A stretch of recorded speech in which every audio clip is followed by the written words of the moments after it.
The sleek black ship cut through the darkness of space, its hull absorbing light rather than reflecting it. Inside, 5 beings sat in a semicircle around a glowing display. Energy readings confirmed. "Commander Thrix," said Rix, his 6-fingered hands dancing across the control panel. "Unusual patterns for an unexplored sector." Commander Thrix nodded, his scaled skin catching the blue light of the display.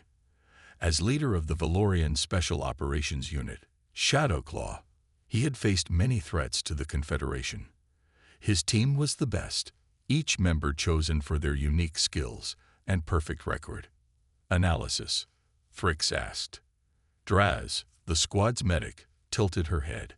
"The planet has basic space travel capabilities, but hasn't expanded beyond their solar system.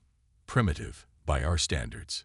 "Then this should be simple," said Mav, the weapons expert, checking his pulse rifle with practiced ease. "Observe, report, leave." Lorne, the stealth specialist, remained silent as always, but her amber eyes narrowed at the blue-green planet growing larger on their view screen. "Set us down quietly," ordered Thrix. "Standard observation protocols. We don't engage unless necessary." The ship descended through Earth's atmosphere, its advanced cloaking technology making it invisible to radar and the naked eye. They landed in a forested area, surrounded by mountains and far from major population centers. "Scans show a single dwelling 2 kilometers from our position," Rix reported. "One life form, possibly a lookout or outpost." "I'll take point," Lorne said, activating her personal cloaking field. "I'll report what I find." Jack wiped the sweat from his forehead as he bent over the old engine. After 15 years in military engineering, fixing trucks in his mountain workshop was peaceful. He liked the quiet, the distance from the noise of the world. His dog, Buddy, suddenly lifted his head from his spot in the corner and growled. "What is it, boy?" Jack asked, reaching for the wrench. Buddy never growled without reason. Outside, a faint shimmer moved between the trees, like heat rising from asphalt, but more deliberate. Jack's military instincts kicked in. He casually walked to his workbench, grabbed his beer, and took a long drink while watching from the corner of his eye. "The human appears to be a mechanic," Lorne whispered into her communicator, "surrounded by primitive machinery, working alone." "Any signs of detection?" Thrix asked. "Negative, though an animal companion seems agitated." "Continue observation. We need to determine if the energy signature originates from this location." Lorne moved closer to the workshop, her specialized suit bending light around her. The scanner in her hand quietly analyzed everything in the small building. Suddenly, the small furry animal jumped up and ran straight toward her, barking loudly. "Cover compromised," Lorne hissed, backing away. Jack watched as Buddy barked at what looked like empty air, but the dust on the ground swirled in a pattern no wind would make. He'd seen active camouflage technology in development before he retired. This looked similar, but far more advanced. "I know you're there," Jack said calmly, taking another sip of his beer. "He's spotted me," Lorne reported, panic rising in her voice. "Impossible. Our cloaking technology is undetectable to pre-spacefaring species," Rix insisted. Thrix activated his communicator. "Retreat to position Alpha. All units converge." In her haste, Lorne stumbled against a stack of metal parts, causing them to crash to the ground. She jumped back, accidentally triggering her gravity manipulator at full power. The hillside behind Jack's workshop shuddered. Rocks began to tumble down, then larger boulders, then a full landslide. Jack saw the mountainside coming down toward his workshop. With remarkable calmness, he dove out of the path of the largest rocks, rolling behind his old truck just as his workshop collapsed under the weight of the landslide. When the dust settled, Jack stood up, surveying the complete destruction of his home and livelihood. Years of work, tools, and projects, all buried. He looked down at the beer bottle still clutched in his hand, somehow unbroken. Jack took a final swig, walked over to Buddy, who was miraculously unharmed, and handed the bottle to his confused dog. "Hold my beer," he said quietly, his eyes scanning the forest where he knew the invisible watchers were hiding. "This just got interesting. We should report this incident immediately," Rick said, his fingers twitching nervously as the squad regrouped in the safety of their cloaked ship. Commander Thrix paced the small command center, his tail swishing with agitation. "And tell command we revealed ourselves to a primitive within minutes of landing." "No, we contained this first." "The human saw nothing," Mav argued, checking his weapons. "Only that something was there." "Which is already too much," Draz countered. "Protocol states." "I know the protocol," Thrix snapped. "But I also know that a failed mission means reassignment to Outer Rim duty." He stopped pacing and looked at each squad member. "We capture the human, wipe his memory, and complete our mission. No one needs to know about this." "Error." Lorne, still shaken by her close call, nodded slowly. The human showed unusual calm. "Most species panic when their dwelling is destroyed. All the more reason to bring him in," Thrix decided. "Prepare for capture operation. Non-lethal methods only." Jack worked quickly as night fell. Years of military training had prepared him for situations where he was outmatched and outgunned. He didn't know who was watching him, but their technology was beyond anything he'd seen before. "Advantage goes to the one who knows the battlefield," he muttered to Buddy, who followed loyally as Jack moved through the forest. Jack had spent 5 years living in these woods. He knew every trail, cave, and creek. Now he used that knowledge to set simple but effective traps. He tied fishing line between trees at ankle height. He dug shallow pits and covered them with branches. At key points, he set up noisemakers using cans and pebbles. Nothing high-tech, just the basics. His final preparation was the most important.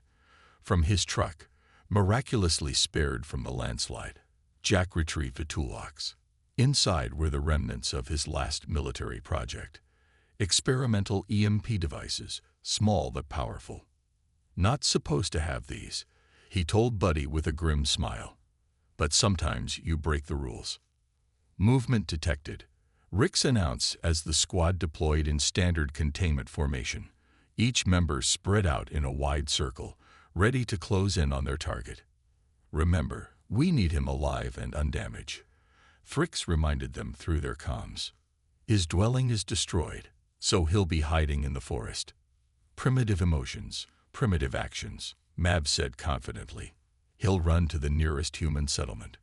"Predictable." Lorne moved silently through the trees, her enhanced vision scanning for heat signatures. "I have a trace. Moving north, approximately 300 meters from my position." "All units converge," Thrix ordered. "Standard capture protocol." Jack heard them before he saw them. The faint rustle of movement that wasn't quite animal or wind. He slipped behind a large tree and waited. When the sound came closer, Jack stepped on a twig deliberately. The sound stopped. Something or someone was stalking him, reacting to the noise. Jack smiled and pushed a small button on his remote control. Rix froze as his sensors detected movement ahead. He activated his scanner, searching for the human's heat signature. Suddenly, his equipment flickered. The display went dark, then lit up with random patterns. "Something's interfering with my..." A small explosion of light erupted from a nearby tree stump. Rix's specialized equipment, sensitive to electromagnetic fluctuations, overloaded all at once. The pain in his neural implants brought him to his knees. "Contact. East quadrant." He managed to shout before his communication device failed too. "Rix?" "Report," Thrix demanded. Only static answered him. Mav readied his weapon, moving to Rix's last position. "Negative," Thrix ordered. "Maintain formation. The human is trying to separate us." "With what technology?" Draz asked. "Our scans showed nothing advanced in his possession." "I don't know," Thrix admitted, "but proceed with caution. This human isn't behaving normally."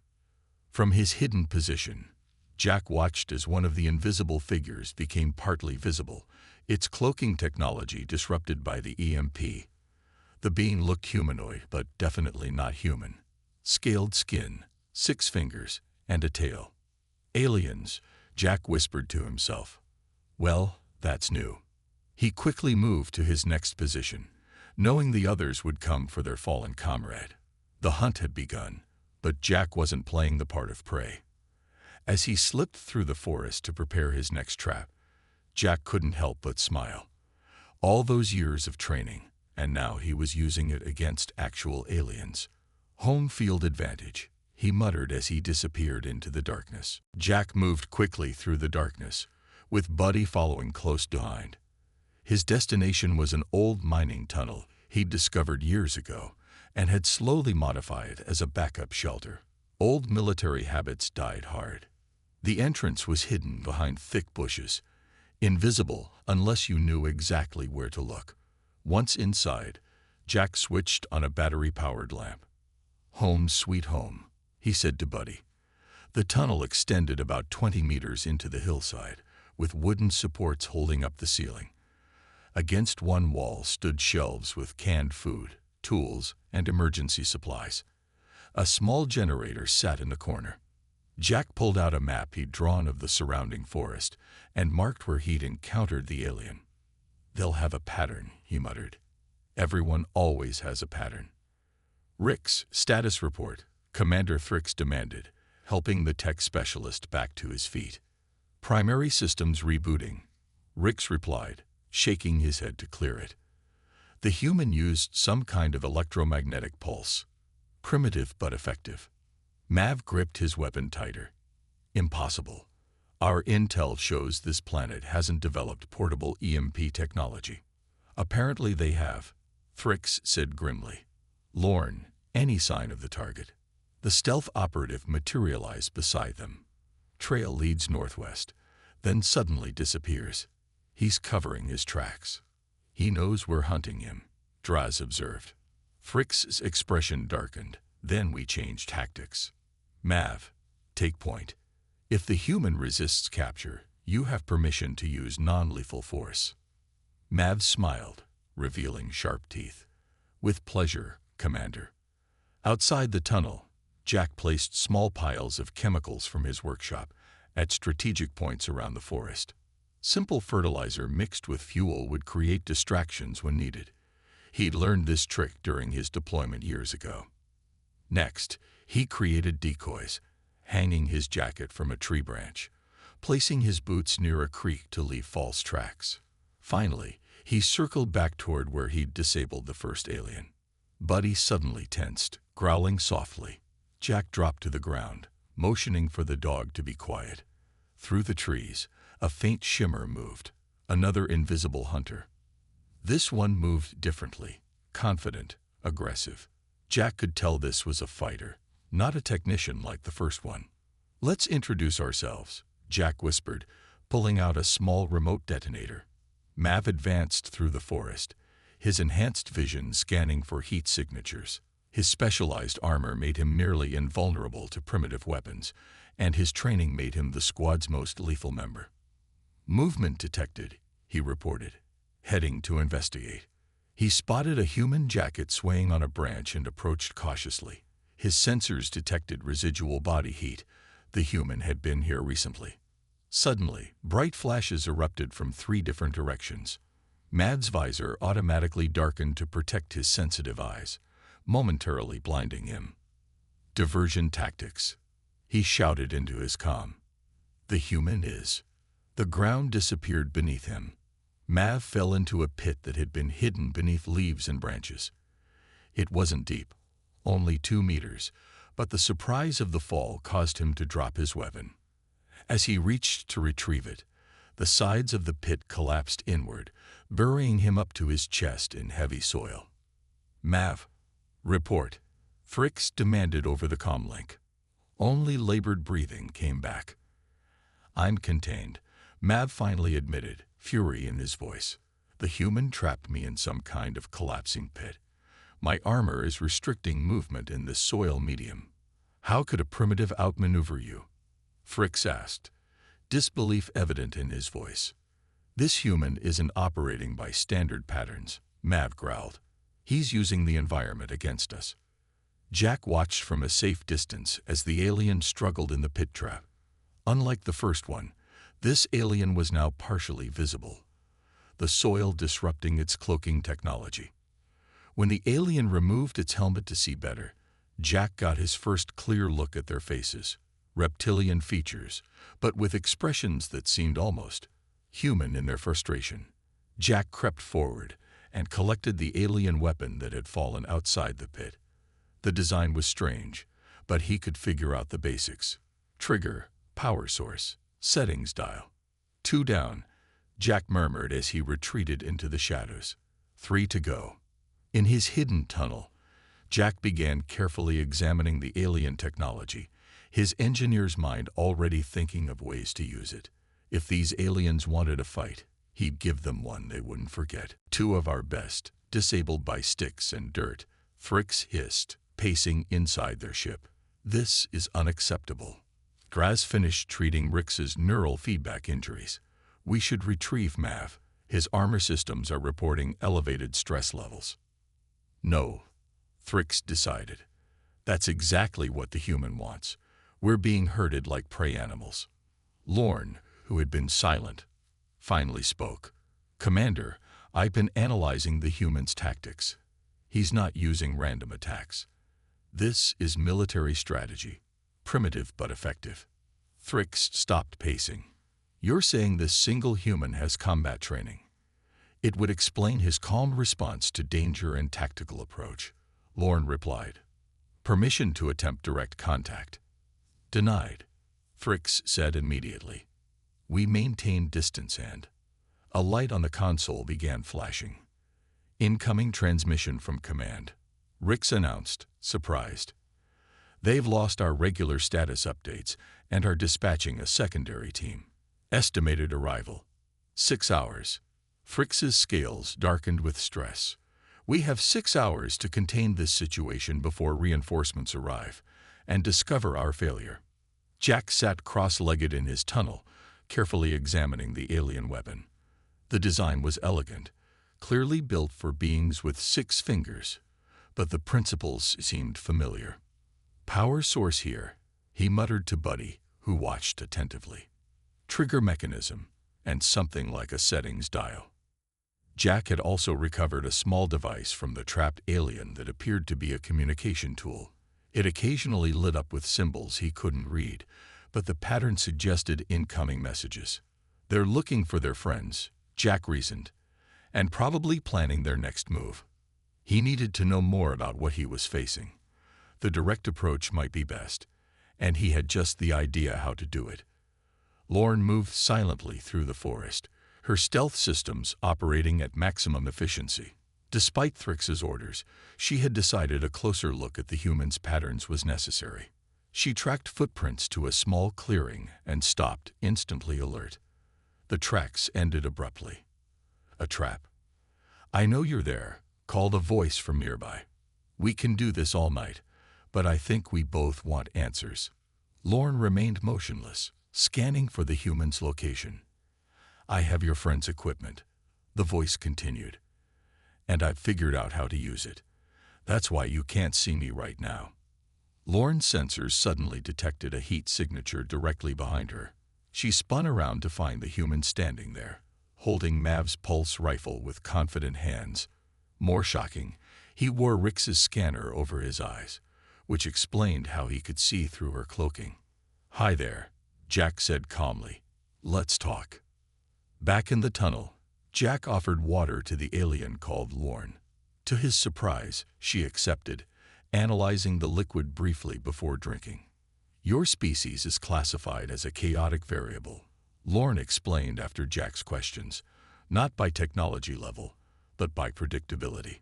So you expected us to panic and run, Jack said, understanding dawning.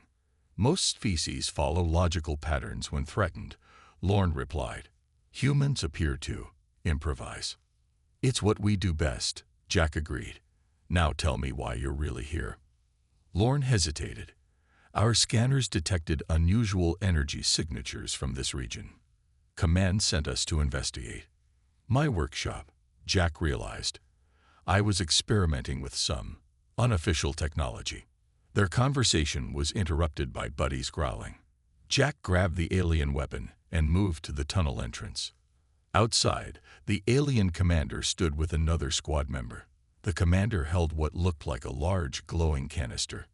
"Surrender the human," the commander called, "or I will be forced to use forbidden weapons." Lorne's expression changed to one of alarm. "That's a biodisruptor. It's banned under Confederation law." "Your boss doesn't play by the rules, huh?" Jack said, a plan already forming in his mind. "I think it's time we showed them how humans handle escalation." "What is a biodisruptor?" Jack asked Lorne quietly, keeping his eyes on the aliens outside. "It targets specific genetic patterns," Lorne explained quickly. "It can shut down nervous systems without damaging structures. Banned because it causes extreme pain." Jack nodded, thinking fast. "And your commander is willing to break your laws to catch me." "Failure is not tolerated in Shadowclaw," Lorne said. "Fricks knows the secondary team will report him if they find out what happened." Jack looked at the alien weapons and tech he'd gathered. "I have an idea, but I need your help." Lorne hesitated. "Why would I help you against my commander?" "Because he's breaking your rules," Jack said simply. "And I'm guessing you don't like that." Outside, Commander Thrix was growing impatient. "Last warning, human," he called. "Surrender now." Draz shifted uncomfortably beside him. "Commander, using the biodisruptor violates at least 3 Confederation laws." "Which only matters if it's reported," Thrix replied coldly. "This mission will be successful by any means necessary." Suddenly, Jack's voice echoed from the cave entrance. "I'm coming out. Don't shoot." Fricks readied the biodisruptor as Jack emerged with his hands raised. "Wise decision, human." "Actually," Jack said with a small smile, "I just needed you to stand still for a moment." Fricks realized too late that he couldn't move his feet. Looking down, he saw they were encased in a quickly hardening foam that had emerged from hidden containers on the ground. "What is this?" he demanded, struggling to free himself. "Just a little something I made from your weapon's power cell, and some chemicals from my workshop," Jack explained. "I call it quickset concrete." Inside the cave, Lorne worked quickly, following Jack's instructions. She had helped him combine parts from the alien scanner with pieces of Jack's radio to create something new. "Will this actually work?" she asked herself, connecting the final wires. "Your primitive tricks won't stop me," Thrix snarled, activating the biodisruptor. The device hummed with energy, its light growing brighter. "I was counting on that," Jack said calmly, pulling a small remote from his pocket. He pressed the button. The modified scanner in Lorne's hands activated, sending a focused signal toward the biodisruptor. The device in Thrix's hands suddenly beeped in alarm, its lights changing from blue to red. "What did you do?" Thrix demanded, trying to shut down the device. "Reversed the targeting frequency," Jack explained. "It's now locked onto your genetic pattern, not mine." Thrix dropped the device in panic. Before it hit the ground, Jack dove forward, catching it and rolling to safety. "Impossible," Draz whispered. "How could a primitive human understand our technology so quickly?" "We're engineers," Jack said, standing up with the now disabled biodisruptor. "We figure things out. It's what we do." Back in the tunnel, Jack had gathered the entire alien squad. Rix and Mav had been brought in from their traps. Thrix was tied up with climbing rope, and Draz and Lorne sat freely, having agreed to talk. "Your secondary team is coming," Jack said, laying out alien devices on a makeshift table. "And I'm guessing they won't be as nice as you guys." "They won't negotiate," Thrix warned, still defiant despite being captured. "They'll use orbital strikes if necessary." "Then we need to be ready," Jack said, picking up pieces of alien tech and mixing them with his own tools. "Let me show you something we humans call improvisation." For the next hour, Jack demonstrated how to combine their technology in ways its creators never imagined. The aliens watched with growing amazement as he created hybrid devices with new capabilities. "It shouldn't work," Rix kept saying as Jack connected incompatible systems together. "But it does," Jack replied with a grin. "Sometimes you have to break the rules of engineering to make the impossible possible." As night fell, Jack shared his last beer with the aliens in an unexpected moment of camaraderie. "What is this ritual?" Draz asked, sniffing the bottle curiously. "On Earth, we share drinks before a battle," Jack explained. "For luck." "Luck is not a factor in combat," Mav stated. Jack smiled. "That's where you're wrong. Sometimes luck is everything." The sky turned orange as dawn approached. Jack stood at the entrance of the tunnel, watching the horizon through Rix's modified scanner. "They're here," he announced to the aliens behind him. A dark shape moved across the rising sun, much larger than the Shadowclaw team's ship. It descended silently, landing in a clearing about a kilometer away. "Secondary team protocol," Thrix said from where he sat, still bound. "They'll establish a perimeter, then advance in waves." Jack nodded. "How many?" "Standard secondary team is 20 combat specialists," Mav replied, "with heavy weapons." "Great," Jack muttered. "Just what we needed." Lorne approached Jack, holding one of the hybrid devices they had built together. "The signal jammer is ready. It will block their communications for about 10 minutes. "That's all we need," Jack said. He turned to the group. "Everyone clear on the plan?" Rix and Draz nodded. Even Mav, initially the most resistant, gave a reluctant nod. Only Thrix remained defiant. "This won't work. You're facing elite Valorian forces with sticks and stones." Jack smiled. "Sometimes sticks and stones are all you need." Commander Krall of the Valorian Secondary Response Team stepped out of his ship, scanning the forest with cold eyes. "No response from Shadowclaw team," his second-in-command reported. "Last known position is 2 kilometers north." "Deploy scanner drones," Krall ordered. "Full sweep pattern. I want that team found." Within minutes, 6 sleek drones rose into the air, spreading out over the forest. Their sensors could detect any life form larger than an insect. "Commander," an officer called. "Drone 3 has found something." The screen showed a tunnel entrance with heat signatures inside. 5 Valorian and 1 unknown species. "Prepare for assault," Krall commanded. "Containment protocol. I want prisoners for questioning." Jack watched through his scanner as the drones passed overhead. "Here they come," he whispered to Buddy, who lay quietly at his feet. The first part of his plan was already working. He had kept Thrix's biodisruptor active at low power, enough to be detected, but not enough to be dangerous. The perfect bait. When the first drone hovered near the tunnel entrance, Jack activated the signal jammer. The drone wobbled in the air, its lights flickering, before dropping to the ground. "Now," Jack called. Lorne and Draz emerged from hiding spots on either side of the clearing. They fired the modified weapons Jack had built, ordinary water guns filled with a mixture of chemicals that reacted with the Valorian ship's hull material. The mixture splattered across the fallen drone, quickly eating through its outer casing. "Phase 1 complete," Lorne reported, ducking back into cover. Commander Krall watched in alarm as Drone 3 went offline. "Multiple hostiles," his officer reported. "They've disabled our drone with some kind of corrosive agent." "Launch the remaining drones in attack formation," Krall ordered. "Prepare ground teams for advance." But 3 more drones fell from the sky in quick succession, each targeted with the same precision. "Impossible," Krall muttered. "How are they detecting our stealth technology?" Jack grinned as another drone fell.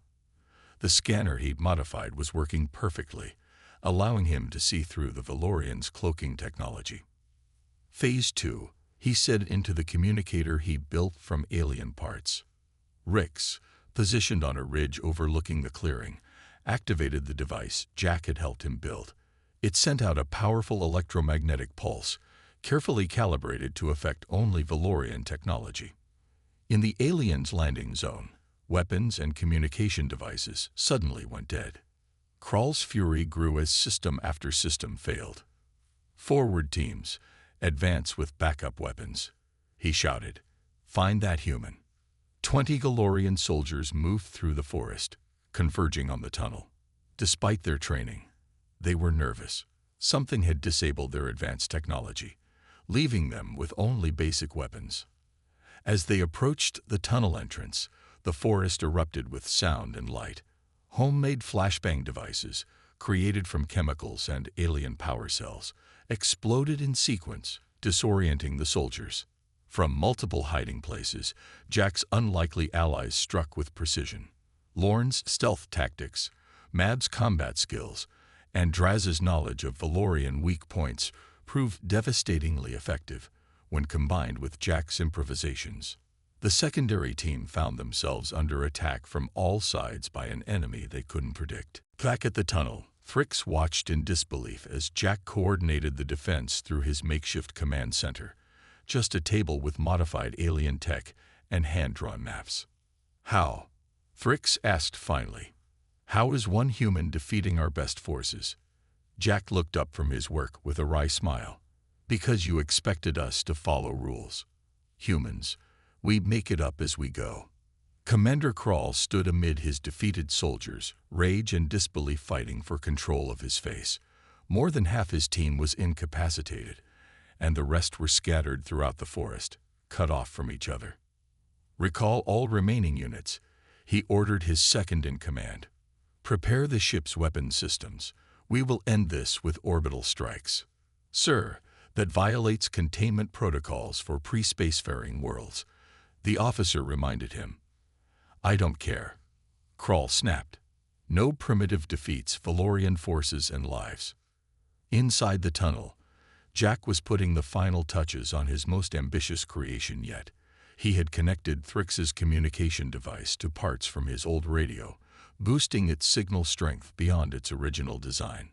"This will never work," Thrix said, watching Jack work. "You can't breach the encryption on our command channels."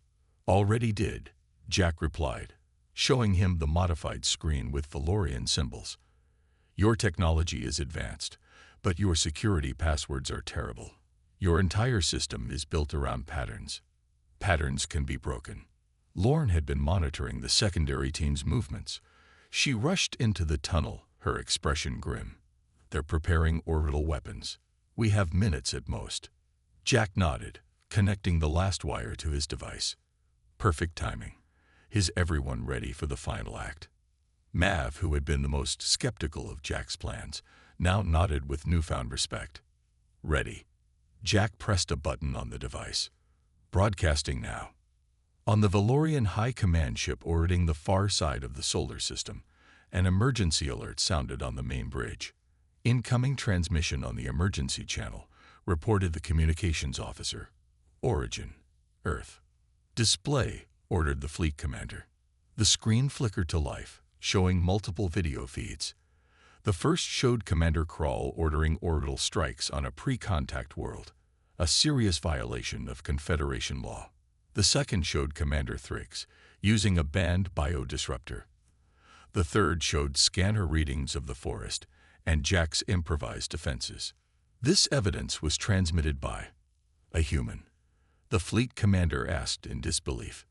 "Yes, sir," along with testimony from members of the Shadow Claw team confirming the violations. The fleet commander's expression hardened. "Send immediate ceasefire orders to all units. I want that human found and brought to me." Jack stood in the clearing as the Valorian ships received their new orders. Commander Krall was taken into custody by his own officers. The Shadow Claw team members gathered around Jack, still amazed by what had happened. "You recorded everything?" Draz asked. "From the moment you showed up," Jack confirmed. "Military habit. Always collect intelligence." A new ship descended from the clouds, smaller and more elegant than the others. From it emerged an older Valorian with ornate uniform markings. "I am Fleet Commander Vex," the newcomer announced. "You must be the human who has caused such unprecedented events." Jack nodded. Just defending my home. The fleet commander studied Jack with intense curiosity. In one day, you defeated 2 of our most elite units using improvised weapons and tactics.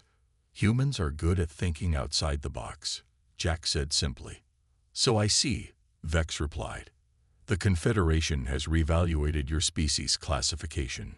Earth is now designated a protected world under our laws. Protected? Jack asked. Your species is unpredictably valuable, Vex explained. Your methods of innovation could benefit the Confederation. We would like to establish proper contact. 3 months later, Jack stood in his rebuilt workshop.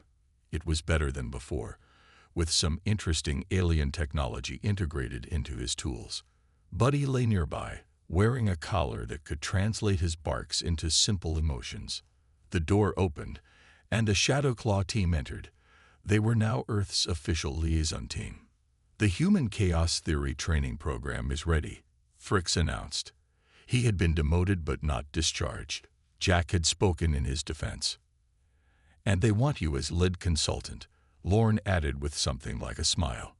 Jack reached into a cooler and pulled out beers for everyone. They had developed a taste for Earth drinks. To thinking outside the box, Jack said, raising his bottle. The aliens raised their bottles in return, having learned the human custom of toasting. And to holding your beer, Mav added, causing everyone to laugh. Through the window, the sun set on a world forever change. A world where humans and aliens were beginning to understand each other, one improvisation at a time.